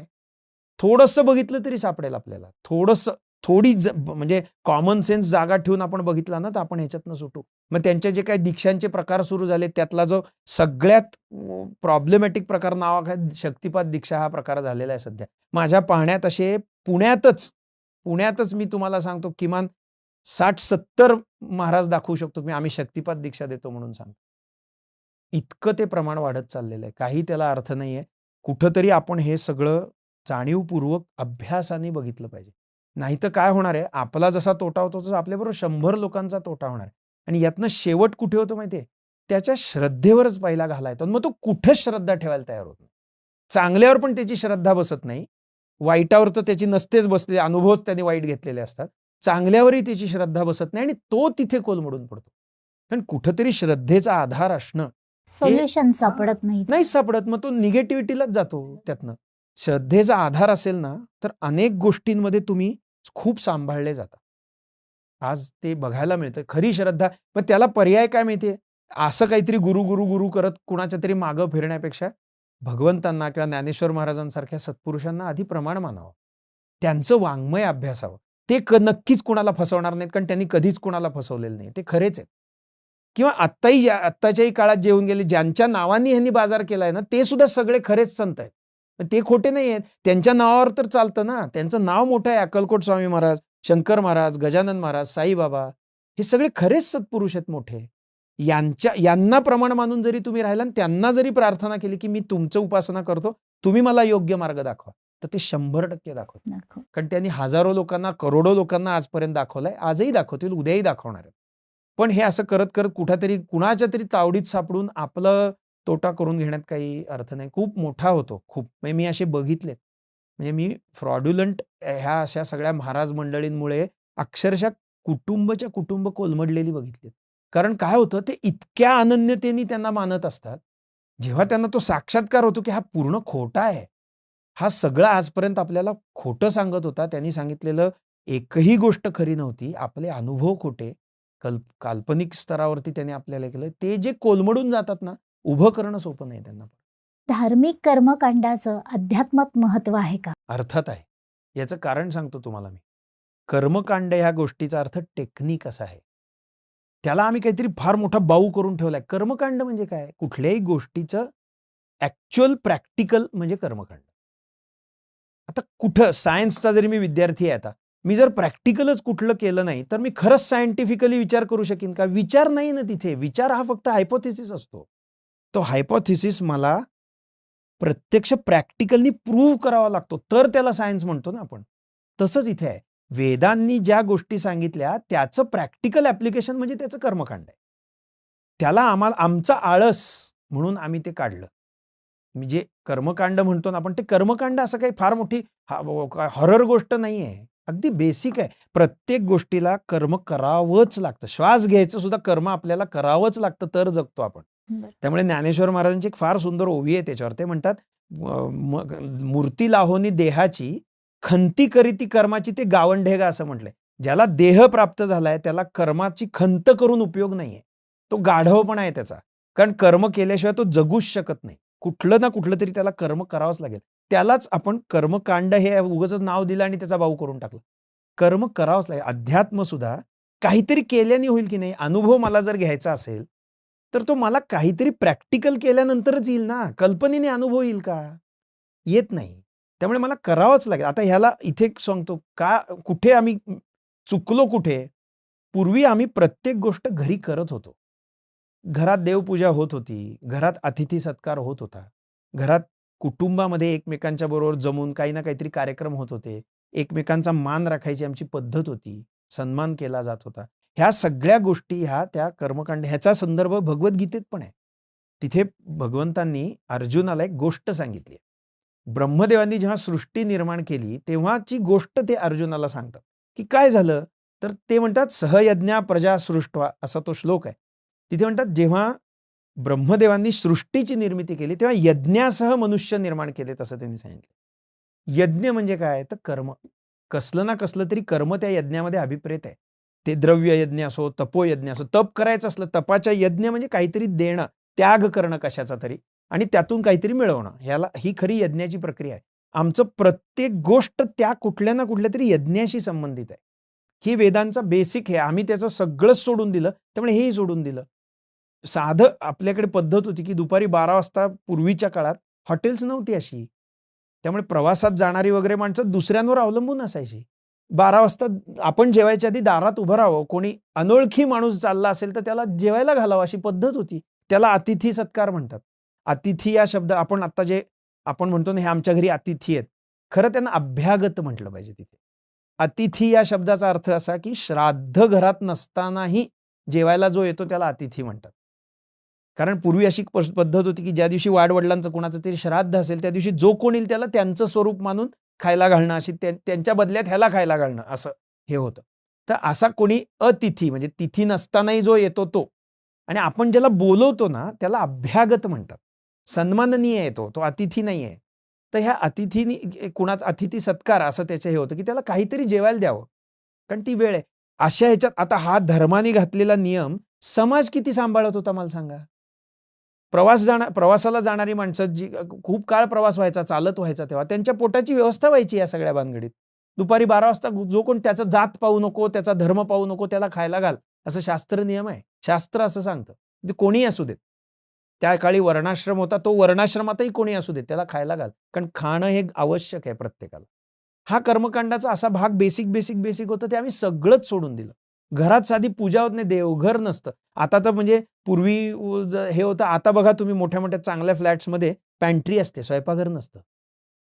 खरंय. आमचे मामासाहेब देशपांडे महाराज जे आमच्या परंपरेचे महात्मे ते सांगायचे, की आमच्या लहानपणी त्यांच्या हे आहे, की पायखाना म्हणजे संडास घराबाहेर असायचा आणि स्वयंपाकघर घरात असायचं. आता संडास घरात आलेत आणि स्वयंपाकघर बाजारात गेले. बापरे! खरंय अगदी. काय म्हणजे आम्ही सगळं सोडलं ते हेच सोडलं. पूर्वीच्या म्हणजे इतकं ठिकाणी असं आपण व्हायोलेट केलेलं आहे ते सगळं धर्माचं हे. ते बेसिक होतं हो, आवश्यक होतं सगळं. त्यामुळे हे कर्मकांड आवश्यकच आहे. त्याच्यात काही नाही. कुठलं ना कुठलं तरी साधी देवांची पूजा करणाऱ्याला सुद्धा एक श्रद्धा असते, की ह्या देवांचं जो रोज मी पूजा करतो त्याचं माझ्याकडे लक्ष आहे, की दोन्ही बाजूनी उपयोगी पडते. एक म्हणजे मला तो सांभाळेल ह्या भूमिकेने पण उपयोगी पडते आणि ते भगवंत मला जोखतायत. मी काहीतरी चुकीचं वागलं तर ते मला शिक्षा पण करतील. धर्मामध्ये आलेल्या शिक्षांचं कारण हेच आहे, की तू चुकीचं वागू नकोस. म्हणून त्या शिक्षा आम्ही काय केलं, त्या शिक्षाच फक्त बघत गेलो. आणि मग ते शिक्षा काय करतात सारखे, आम्हाला नाहीच करायचं. असं नाहीये ते. आम्ही चांगलं वागावं म्हणूनच केलं. आई नाही करत शिक्षा. मुलाला वाटत असतं ना आईने खूप सारखं गोड खायला द्यावं, चॉकलेट्स द्यावी, ती देत नाही. तिला माहिती आहे, मग त्याला वाटतं आई दुष्ट आहे आपली. असं नसतं प्रत्यक्षात. धर्म कधीही दुष्ट असू शकत नाही किंवा वेद कधीही दुष्ट नाहीये. ते तुमच्या बाजूनीच विचार करतायत प्रत्येक ठिकाणी. आता साधं उदाहरण बघा, एखाद्या गोष्टीला पर्याय पण आपल्याकडे देऊन ठेवलेले आहेत. म्हणजे धर्म असं सांगतो की असंच झालं तर झालं, नाही तर कडेलोट. असं नाही सांगत. प्रत्येक गोष्टीला पर्याय देऊन ठेवलाय त्यांनी. शेवटच्या टोकापर्यंत पर्याय आहेत. म्हणजे हे नसेल तर त्याच्याऐवजी हे. मग आपण पूजा करता सत्यनारायणाच्या पूजेत एखादी गोष्ट नसेल तर आपण काय म्हणतो, तत्प्रित्यर्थे अक्षतां समर्पयामी. काही नाही तर दे, अक्षता हे कर. देण्याची भावना आहे त्याच्यामागे कुठेतरी. काहीतरी दे.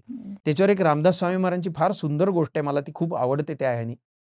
ते एका ठिकाणी भिक्षेला, ते रोज भिक्षा मागायचे. एका घरात भिक्षेला जायचे. तर ती बाई म्हणाली, माझ्या घरात काहीही नाहीये देण्यासारखं. ते परत दुसऱ्या दिवशी गेले. तर ती म्हणाली, अरे मी कालच सांगितलं ना तुम्हाला देण्यासारखं माझ्याकडे काही नाहीये. तर म्हणाले, बाई मूठभर माती दे अंगणातली. ती तरी आहे ना?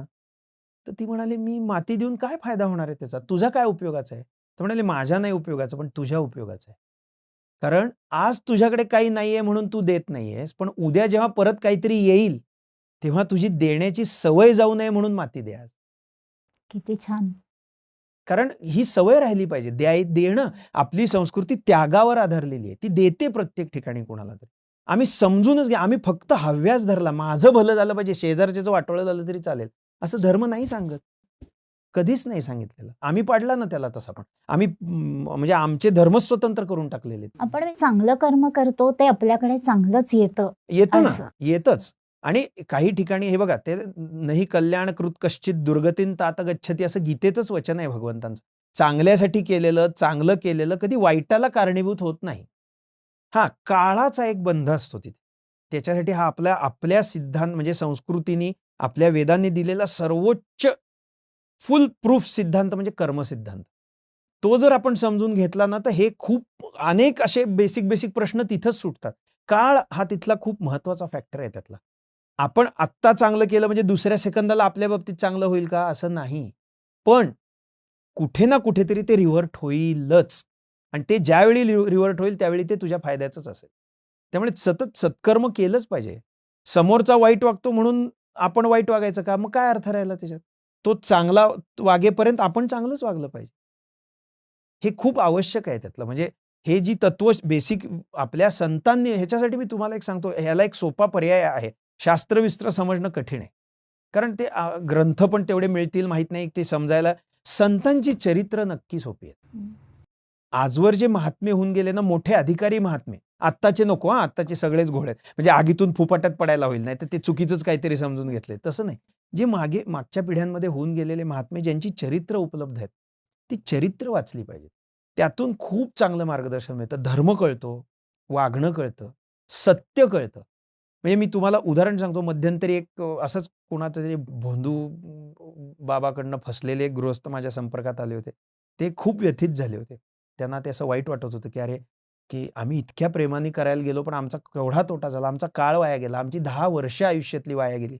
मिळालं काहीच नाही प्रत्यक्षात. त्यांनी पानच पुसली होती. त्यांना मी मुद्दामून एक पुस्तक सांगितलं. माझ्या सद्गुरूंच्या गुरुभगिनी होत्या, परमपूज्य सद्गुरू शकुंतलाताई आगटे म्हणून. नुकत्याच त्यांनी देह ठेवला 19 साली.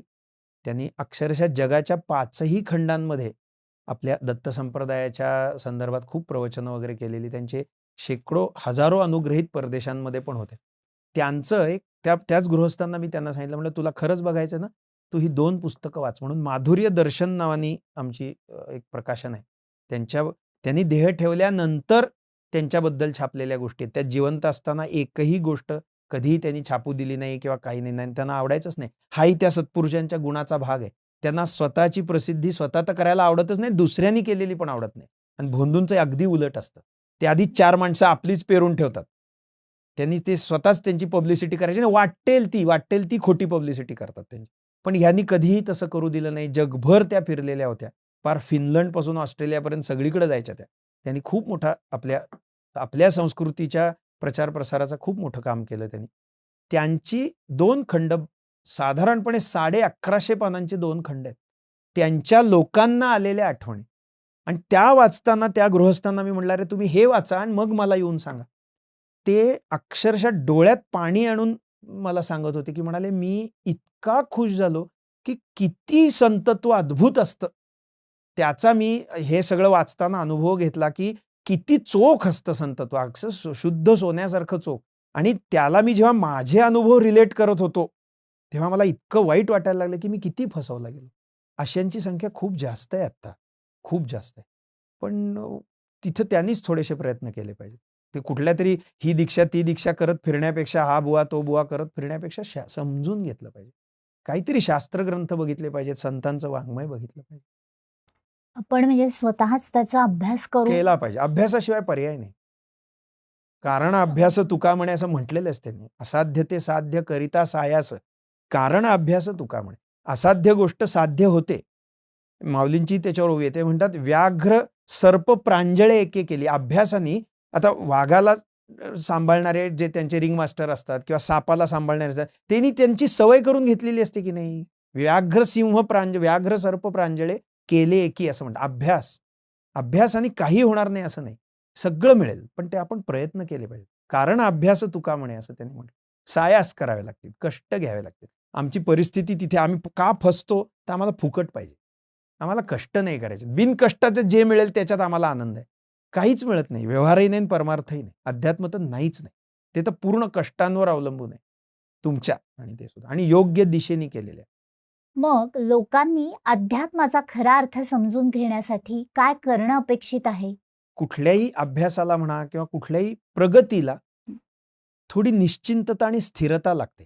आता आपण म्हणतो ना, की अभ्यास करायचा असेल तर एका जागी बसून शांतपणे केलं तर लक्षात राहतं. तेच जर मी फिरत 4 गोष्टी वाचल्या तर माझं लक्ष पण फिरेल ना 4 ठिकाणी. जे काही दिसेल ते मी प्रत्येक गोष्ट ग्रास्प करायला जाईन. मग मी जे करायला बसलोय ते समजणार नाही. त्यामुळे एक स्थिरता चित्ताला लागते. आणि अध्यात्म पहिलं ते शिकवतं. स्थिर हो, एका जागी स्थिर हो. तुझ्या वृत्ती एकवटव, म्हणजे एकाग्र हो. साधं मी तुम्हाला एक उदाहरण सांगतो. साध्या गोष्टींनी किती हे होतं. गोंदवलेकर महाराजांनी सांगितलेली ती एक गोष्ट आहे. ती आमच्या सद्गुरूंनी मला सांगितली होती. त्यांच्याकडे म्हणजे त्यांनी तयार केलेली गोष्ट असेल असं म्हणा, कारण त्यांनी अशा गोष्टी खूप छान सांगायचे ते. पण किती छान आहे बघा. एक व्यापारी होता. त्या व्यापाऱ्याला त्यांनी एक साधू भेटले. ते म्हणाले, "तू रोज साधना करत जा." तो म्हणला, "मी काहीही करू शकत नाही. मी दिवसभर दुकान चालवतो, मला शक्य नाही." ते म्हणाले, "अरे कुठला तरी दिवसातला वेळ असा असेल ना जो तुझ्या हातात आहे." "नाही, नाही," म्हणाला, "मी पूर्ण वेळ कामात असतो." ते हुशार होते. ते म्हणाले, "तू अंघोळ केल्यापासून कपडे घालेपर्यंत, अंघोळीला सुरुवात केल्यापासून कपडे घालेपर्यंत तू व्यापाराचं काही करतोस का?" "नाही करत," म्हणाला. "ते अंघोळ करून धोतर नेसेपर्यंत मला काही काम नसतं." "ठीक आहे," म्हणाले. "मी तुला विष्णू सहस्त्रनाम शिकवतो. तू उद्यापासून एक गोष्ट करायची. डोक्यावरती पहिला तांब्या घेतला की विष्णू सहस्त्रनाम सुरू करायचं. धोतर नेसून होईपर्यंत 10-15 मिनिटं जातात. तेवढ्या वेळात तुझं ते म्हणून तेवढी उपासना तू कर. निष्ठेने केल्याचा परिणाम सांगतोय मी." तर त्यांनी तसं करायला सुरुवात केली. त्यांनी शिकवलं, त्यांनी पाठ करून घेतला आणि तो निष्ठेने करत होता. गरम पाण्याचा तांब्या डोक्यावर पडला की त्याचं ओम विश्वम विष्णुर्वषट्कारो सुरू व्हायचं. पुढच्या 10 मिनिटात ते पूर्ण व्हायचं. हा जेव्हा अगदी अत्यवस्थ होता आणि त्यांनी त्या महाराजांनी सांगितलं होतं की या एका गोष्टीने तुझं सगळं कल्याण होईल, असं त्याला सांगून ठेवलं. तो करत होता निष्ठेने. त्याची जेव्हा अगदी मरायची वेळ आली, तेव्हा त्याला संनिपातासारखं झालं होतं. त्याला काही म्हणजे कोमासारखी स्थिती आहे म्हणा, असं त्याला काही सुधरत नव्हतं. तर तो नेमका असा असताना एक जडीबुटीवाला माणूस तिथनं रस्त्यावरनं चालला होता आणि तो म्हणाला, "माझ्या जडीबुटीनी पार मेलेला सुद्धा बोलेल." तर ते म्हणाले, "आता आता नाहीतरी ह्याची परिस्थिती आहे, तर ठीक आहे, हेच करून बघू." मग त्यांनी ती जडीबुटी दिली. त्यांनी म्हणले, "उगाळा गरम पाण्यात हे करा आणि त्याच्या डोक्यावरती ते पाणी म्हणजे उकळलेलं जे पाणी असेल, काढा म्हणतात त्याला, तो त्याच्या डोक्यावरती टाका शिरोधारेसारखा. म्हणजे तो बोलायला लागेल." हं. तर आता हा अत्यवस्थ होता. पण त्याला पडिले वळण इंद्रिया सकळ अशी सवय होती. डोक्यावर गरम पाण्याचा तांब्या पडला, की त्याला विष्णू सहस्रनाम म्हणायची सवय होती. ते जसं त्याच्या डोक्यावर गरम पाणी टाकलं, तसं त्याचं त्या स्थितीत सवयीने विश्वम विष्णुर्वषट्कारो सुरू झालं. त्याचं विष्णू सहस्रनाम म्हणायला सुरुवात झाली आणि तिथेच त्याचा देह पडला. भगवन नाम असं शास्त्र काय सांगतं, की ज्याचा मृत्यूसमयी भगवंतांचं नाम मुखात येईल, त्याचं कल्याण होईल. त्याला मोक्ष होईल असं सांग. म्हणजे एकच उपाय निष्ठेने त्यांनी केला जन्मभर, तर तो शेवटच्या क्षणी कसा उपयोगी पडला. पण यातला एक भाग असा आहे, की तो गुरूंनी सांगितलेला होता. बरोबर. इथे हे पण आम्ही लक्षात घेतलं पाहिजे, की ते गुरुमुखातनंच आलं पाहिजे. ते गुरु अधिकारी पाहिजेत. ते स्वतः श्रोत्रिय ब्रह्मनिष्ठ पाहिजे. त्यांच्यासाठी सुद्धा शास्त्रांनी मर्यादा घालून दिल्या आहेत, की गुरु कसे असले पाहिजेत त्याच्या पण नोंदी करून ठेवलेल्या आहेत. उदाहरणादाखल, उदाहरणासकट. मग आम्ही शिकलो, समजून घेतलं तर आम्हाला ते पण मिळेल. म्हणजे आम्ही फसायचा प्रश्न येणार नाही हो. हा काहीही सांगतो आणि आम्ही विश्वास ठेवायचा का? नाही. त्याला तपासलं पाहिजे. गुरु हे झोपेत सुद्धा तपासावेत. त्यांच्या झोपेत तपासावेत. ती झोपल्यानंतर काय करतात? जागेपणी तपासावेत, दिवसा तपासावेत, लोकांमध्ये तपासावेत, एकांतामध्ये तपासावेत असं शास्त्र आहे. पण एकदा त्यांना तपासून मानलं, की मग मात्र त्यांच्यावरती पूर्ण विश्वास ठेवावा आणि ते सांगतील तसं साधन करावं. पण ही आधीचीच प्रक्रिया आता जास्त वाढलेली आहे, कारण आता खोटेच जास्त झाले. अक्षरशः म्हणजे कल्पनेच्या पलीकडे त्यांनी मार्ग शोधून काढलेत. इतके, की मॅनेजमेंट स्किल्स ह्यांच्याकडनं शिकावेत का काय असं वाटायची वेळ आलेली आहे आता म्हणाले. इतके प्रकार वापरतात. आणि टेक्नॉलॉजी त्याला वापरतात. इतकी साधी सरळ माणसं अगदी सहज बळी पडतात. पडणार ना, कारण ते समजूनच घेत नाहीत ना. खरंय. त्या साधेपणाचा एक तो दुर्गुण आहे, की ते विचारच करत नाहीत अशा वेळी.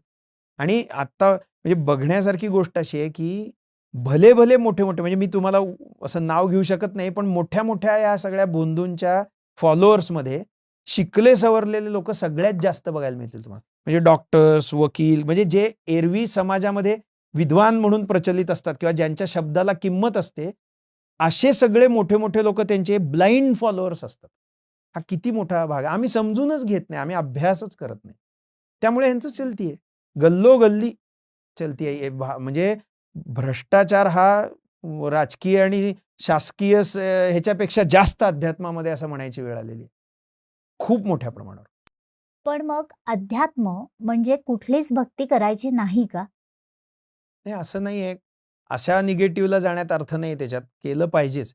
पण आमचं काय म्हणणं आहे डोळस भक्ती केली पाहिजे. थोडं तरी त्याच्या अभ्यासाचं अंग त्याच्यामागे असावं. कोणीतरी काहीतरी सांगतो, YouTubeवर येऊन सांगतो, की माझ्याजवळ अशी सिद्धी आहे, माझ्याजवळ असं हे आहे.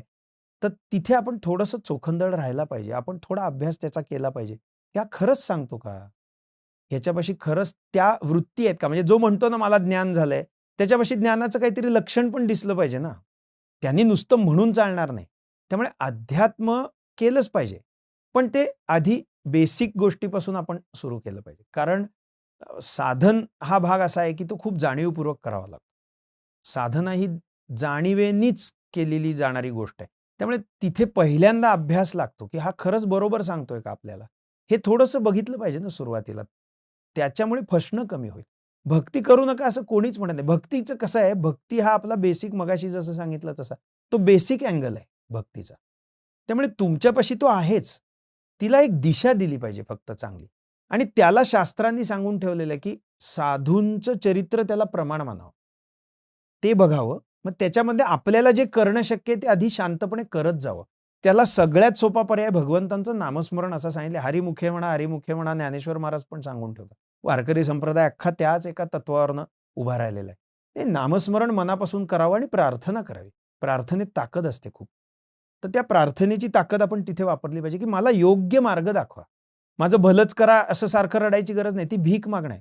ते असं एक म्हण आहे संप्रदायामध्ये असं, की बिन मांगे मिले मोती, मांगे न मिले भीक असं हे आहे.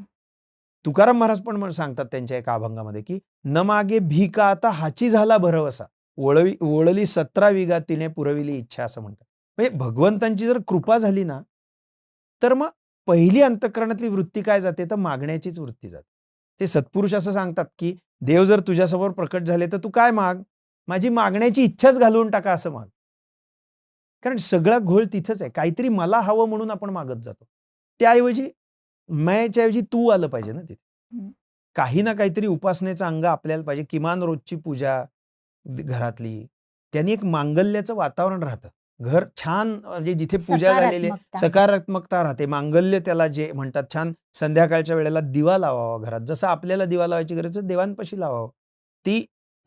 त्याच्याबरोबर आता पूर्वीच्या काळात ते पर्वच्या म्हणायची पद्धत होती. रामरक्षा, भीमरूपी सारखी स्तोत्र किंवा त्याच्यानंतर मग अभ्यास, पाढे-बिढे म्हणून घेतले जायचे मुलांकडनं. ती ती कुठेतरी आपल्या ह्याच्यात रोजच्या जीवनामध्ये त्या उपासनेचं अंग आलं पाहिजे. मी भक्ती मुद्दामून म्हणत नाही, कारण त्याला खरं भक्ती म्हणतच नाही, ती उपासना आहे. तर ती उपासना कुठेतरी आपण आपल्या अंगवळणी पाडली पाहिजे, सवय करून घेतली पाहिजे त्या उपासनेची. जोपर्यंत तसं होत नाही ना, तोपर्यंत आपण पण पॉझिटिव्हली एखाद्या मार्गावर जाणार नाही. मग आपण शंका-कुशंकाच काढत बसू त्याच्यात. केलं पाहिजे. आधी आपण प्रॅक्टिकली ते अप्लाय केलं पाहिजे आपल्या रोजच्या जीवनाला. आणि तसं जर आपण करत गेलो ना, तर त्या उपासनेचे अभिमानी भगवंत असतात. म्हणजे ज्या भगवंतांची आपण उपासना करतो, त्यांना आपल्याबद्दल प्रेमाची भावना असते, की हा माझं काहीतरी करतोय.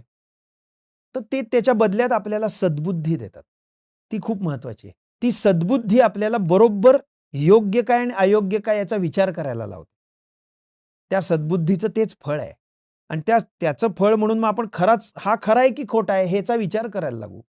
मग कारण नसताना गुरु करत त्याच्यामागं दीक्षा घ्यायला आणि कुठली क्रियायोगाची दीक्षा, शक्तिपाताची दीक्षा आणि कसली दीक्षा, हे जे काय सध्या खूप बाजार झाला या सगळ्या प्रकाराचा.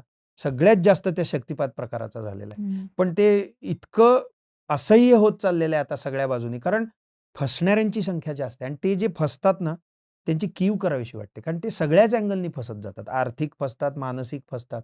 तर मग ते होऊ नये म्हणून आपण उपासनेचं अंग धरलं पाहिजे. उपासना आपल्याला आतून बळ देते, आतून ताकद देते. आतून येणारी जी ताकद असते ना, ती खूप जास्त उपयोगी पडते. बाहेरून येणारी ताकद असते ती अल्पकाळाची असते. आतून आपण घट्ट झालं पाहिजे. ती ताकद उपासना देईल. आणि त्यातनं जर एखादा अभिमानी भगवंत ज्याचे अभिमानी आहेत अशी उपासना करत राहिला, प्रेमाने करत राहिला, निष्ठेने करत राहिला, तर ते सपोर्ट करतील. आणि मग ते चुकीच्या मार्गाने जाऊच देणार नाही. पण तरी सुद्धा सध्या समाजात जे चाललंय त्याच्याकडे आपण डोळसपणेच बघितलं पाहिजे, याच्यात काहीही शंका नाही.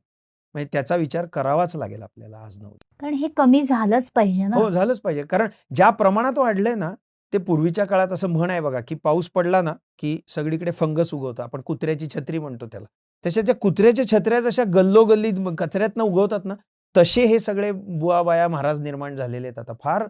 आणि महाराष्ट्रात व्हावे त्याचं मला फार वाईट वाटतं. कारण हा संतांनी एकदम असा तत्वविचारांनी घुसळून काढलेला प्रांत आहे हो. त्यांनी जेवढं ज्ञान दिलं आम्हाला, आमच्या भाषेत ज्ञान दिलं, तेवढं कुणीच कुठं दिलेलं नसेल. त्या महाराष्ट्राची ही परिस्थिती यावी असं वाईट आहे, आपल्यामुळे झालेली. आपण डोळसपणेच केलं पाहिजे. जी काय भक्ती करू ती डोळसपणे केली पाहिजे, विचारपूर्वक केली पाहिजे, आंधळेपणाने करता कामा नये. आणि काहीतरी अनुभवाचं अंग खरंच तिथे आहे का हे बघितलं पाहिजे. म्हणजे तो काय जे सांगतोय महाराज ते खरंच अनुभवाला येतं का याचा पडताळा घेतल्याशिवाय त्याच्यावर श्रद्धा ठेवता कामा नये. कारण हा अनुभवाचा मार्ग आहे. परमार्थ हा अनुभवाचा मार्ग आहे. तुम्ही तसं फॉलो केलं तर अनुभव येणार म्हणजे येणार. पण तो आम्ही अजून जाणीवपूर्वक बघितला पाहिजे. नाहीतर मग हे दुष्टचक्र चालूच राहणार. कसं आहे माहिती आहे का, इकडून फसतात नाहीतर तिकडे जातात. मग एकूण काय कुणाकुणाकडनं तरी फसतच राहतात लोक. आणि इतकं स्ट्रॉंग साहित्य असताना आपण इतके नाही विचारांनी वीक होत चाललोय. तो खरं नाही, म्हणजे हे बरोबर नाहीये. त्या सत्पुरुषांना, माऊली तुकोबांना काय वाईट वाटेल, की अरे मी किती कष्ट खरंय. करून हे सगळं निर्माण करून ठेवलं, ते बघतच नाही आम्ही. धर्म आणि अध्यात्माचा आपलाच अभ्यास कमी पडतोय. त्यामुळे या भोंदूगिरीबरोबरच धर्मांतरणही वाढलंय असं वाटतंय का हो, तुम्हाला? वाढलंय ना. 100% वाढलंय. कारण काय होतं, इकडून फसलेला जो असतो ना, जो ह्या धर्माच्या अँगलनी कुठेतरी हा धर्म मार्तंड नावाखाली ज्यांनी फसवलेलं असतं त्याला, तो ते सोडून त्याच्यामुळे काय होतं, त्याचा दोष तो धर्मावरतीच घालतो. म्हणजे एखाद्या हिंदू गुरूकडनं फसलो म्हणून तो हिंदू धर्मच वाईट आहे असं म्हणायला लागतो माणूस. आणि मग दुसरा धर्म कोणीतरी, आता धर्मांतरणाची संख्या फार वाढत चाललेली आहे. गुलाबराव महाराजांना एकाने असा प्रश्न विचारला होता, 125 वर्षापूर्वीची गोष्ट. ते म्हणाले, सर्व धर्म समान आहेत, तर मग आपल्या धर्मात का राहावं? तर महाराज टँजेन्शियल उत्तर देण्यात फार विद्वान होते ना ते. ते म्हणाले, अरे बाळा, सर्व धर्म समान आहेत म्हणूनच आपल्या धर्मात राहावं. समान आहे ना, वेगळं काय मिळणार तिकडे जाऊन तुला? अर्थात हे जरी त्यांनी तसं सांगितलं असलं तरी सर्व धर्म समान नाहीत. याचं कारण असं, की धर्मांमध्ये समानता नाही. मूळ वैदिक धर्म समतेचा आहे. त्यातून पुढे झालेल्या शाखा का शाखा झाल्या? कारण विरोध होता म्हणूनच शाखा झाल्या ना. हे आम्हाला पटत नाही, आम्ही हेच मानणार असं म्हणूनच ते बाहेर आलेले आहेत. हे अगदी आपल्याला ती दिलेली अफूची गोळी आहे, की सर्व धर्म समान आहेत. सर्व धर्म समान नाहीत. कधीही असू शकत नाहीत. कारण ते कुठल्यातरी भेदावरतीच निर्माण झालेले आहेत. जर भेद त्यांच्या मुळाशी आहे, तर ते समानता कशी आणतील? बरोबर. आणि जेवढी समानता वेदांनी सांगितलेली आहे, तेवढी कोणीही सांगितलेली नाही. ज्ञानेश्वर महाराजांची त्याच्यावर एक सुंदर ओवी आहे 16व्या अध्यायामध्ये. ते म्हणतात, जगी समान सकृप असं त्यांनी वेदांचं वर्णन केलंय. तो कसा आहे? तर ती माता आहे आणि समान सकृप आहे. म्हणजे ती नुसती नाही, ती प्रत्येक अपत्याच्या बाबतीत समान आहे आणि कृपावंत आहे. म्हणजे ती कुणाचाही दुस्वास करत नाही, ती कुणाचाही विरोध करत नाही, ती कुणालाही शिक्षा करत नाही. ती समान सकृप. जगी बाप, वेदाला बाप आणि आईची उपमा दिलेली आहे त्यांनी. त्याचा ज्याला जया आथी आपुली कृपा तेने वेदांची निरोपा आनन कीजे असं म्हणतात ते. ज्याला खरंच कल्याण व्हावं असं वाटतं, त्यांनी वेदांचं कधीही उल्लंघन करू नये. मग आता हे लोक म्हणतील, की वेदांचं म्हणजे मी मुळाचं बोलतोय. त्याच्यावरचं पुन्हा पुन्हा सांगतोय हे मुद्दाम, की त्याच्यावर कुणाचं तरी इंटरप्रिटेशन नाही अपेक्षित मला. मूळ वेदांचं. हे धर्मांतरणाला कारणीभूत होतंय. चांगल्या चांगल्या घरातली लोक ब्रेन वॉश केली जात आहेत. कारण आम्ही त्यांच्या ब्रेनमध्ये काही चांगलं आधी भरलंच नाही ना. खरंय. त्यामुळे त्यांना पटकन वॉश करणं सोपं आहे. एखादा जो असा आणि हे जे नास्तिकतेच्या नावाखाली जे काय सध्या चालू आहे ना, ते काय मी तुम्हाला सांगू, मला हे करायचं नाही. तू कोण मला सांगणारा? ह्या भूमिकेतनं आलेली नास्तिकता आहे, ती खरी पण नाही आहे नास्तिकता.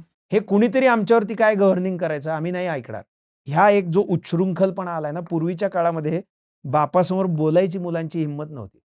आता माझा बाप कसा येडा आहे हे सांगतात खरंय. मुलं. इथपासून इथपर्यंत आम्ही गेलेलो आहोत आणि आम्ही पूर्ण वेडे होत चाललेलो आहोत त्या भानगडीत.